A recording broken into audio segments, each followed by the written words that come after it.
Hello everyone, আশা করছি আপনারা সবাই খুব ভালো আছেন।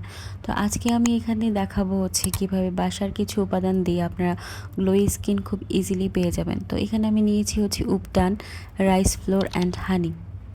উপটান ডেড সেল রিমুভ করবে, স্কিন ব্রাইটেনিং করবে, ট্যানিং রিডিউস করবে এবং ডিপ ক্লিনজিং দিবে।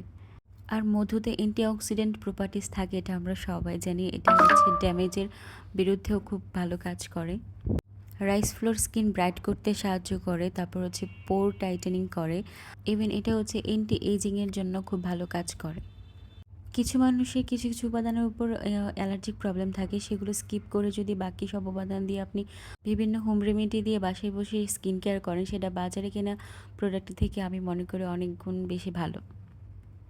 তো এই ফেস প্যাকটা আমি লাগিয়ে 15-20 মিনিট ওয়েট করব, সর্বোচ্চ 30 মিনিট ওয়েট করতে পারেন। 30 মিনিট ওয়েট করার পরে ফেস ভালোভাবে ধুয়ে নেওয়ার পর আপনি আপনার চেঞ্জ নিজে খুব ভালোভাবে বুঝতে পারবেন। তো এতক্ষণ ধৈর্য নিয়ে ভিডিওটা দেখার জন্য ধন্যবাদ। ইভেন দেখা হবে অন্য কোনো ভিডিওতে। Thank you so much.